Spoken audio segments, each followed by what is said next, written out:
ñu jaar ko ci bopp ci Cheikh Ibra Fati radiyallahu anhu ci li ñu bind nee ñu 1862 la fi ñëw ci jamono ji jóge fi ci weer wu ñuy wax août di 1943 mu defe ko ci dëkk bu ñuy wax Jabakunda ci département wu Nioro du Sud ki ko yar gannaaw waajuram bi si Ahmadou Bamba magam bi tedd ji radiyallahu taala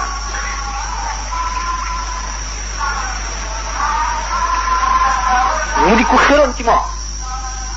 ba néegul woon a bàyyi ab yaram ak kenn yaral ko boppam jàqali ko yëg moom daanaka senn saa lu dul jàqali ko bu la ñàkk bu ñu fi jógee dem ci géej gi bàyyi ko njaboot ci mu doon koo xam ne fépp foo xam ne bopp ma ko fa doy moom la fay daan yebal bu mun la dem digganteem sax ak nasaraan bi li ci gën a bari moom rek la daan yebal ndax xam gi mu xam ne ku mat la ci xel ci teggin ci yarute ci teey aw taflit ni mu demee ak géej gi waaye jihaar buñ ko booleeg yeneen ci fi topp yépp buñ ko xiyaatee ci digle li jaar li war tere li bon mu ngi demee ni serati woowu ci wetu géej gi Cheikh Ibrahima Mbacke de moom dina nit ku ñu xam ci wet boobu boole ci ay wetam ak takkoom ak wóoram ba ñëpp wóolu ko ba sëñ Tuubaa ci boppam wóolu ko te sëñ Tuubaa mooy ci yàlla wóolu mu wóolu ko muy kuréel koo xam ne ak matam tax na ni mu matalee ak taalibe matale ko xaqi sëñ Tuubaa ak wormaam la matale woon itam sharia muy koo xam ne bu ëppalewul kenn du jotle mu boole woon ngir kamaal gi mu am nuurul xaqiqati ak nuuru shariati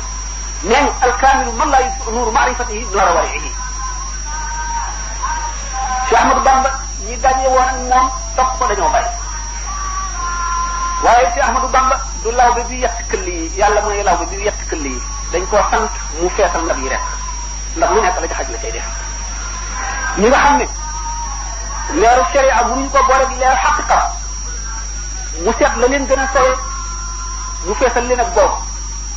ñi nga xam ne leeru sharia la ñu mën a attan mu sol leen ko ñi nga xam ne leeru xaqiqa la ñu attan mu sol leen ko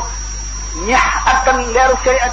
wa nuurul xaqiqati nag na ci Ibra Faati mu boole leen ñaar ñi kooku mooy kaamil moom la wax ne al kaamil man laa yusuf nuuru maarifati nuura wariihi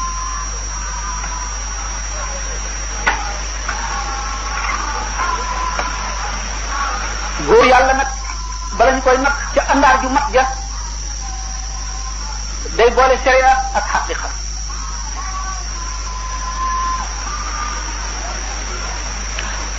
waaye àndaar la joo xam ne ñu bari ci góor ñi bu ñu leen ca nattee duñu ko fees ndax buñ ko feesee ci wet ji duñ ko fees ca wet gee loolu moo tax maam Thierno daan nekk ca kanamu rek ba ca kanamu mbambóor ma ba abadan boole woon na xel mu lëng mu mat tëkk ak iman di dëgër yoo xam ne amul yemukaay di nit ku mën a wuutu ku nekk ca la muy wut ku ko ca wuutu di it imam ñi tuddee imam ndax imam du imaamu salaat rek ci jiite julli ñan la ñu tuddee imam ñi ci gën a al aimatu ñi ci gën a siiw al aimatu arbaa lana taxoon ñu mat imam saxaaba yi kuñ ci gën a wax imam mooy imam Ali ibn Abi Talib xam nañu imaamu Abu Hanifa xam nañu imaamu Malik xam nañu imaamu Ahmad ibn Hanbal ak imaamu Shafii waaye imaam foo ko fekk mooy ka gën a mat xam-xam ci xam-xam ca wet ga mu nekk boole ko ku njàmbaar boole ko ku farlu loolu moo tax Sëñ Ibra Faati imaam la woon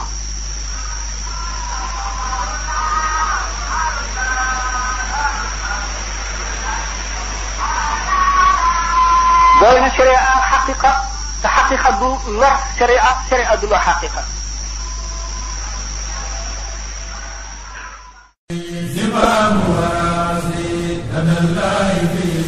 amul benn bëgg-bëgg wala benn yitte wala benn xemmanteef wala lenn genn jublu pour Sëñ Tuubaa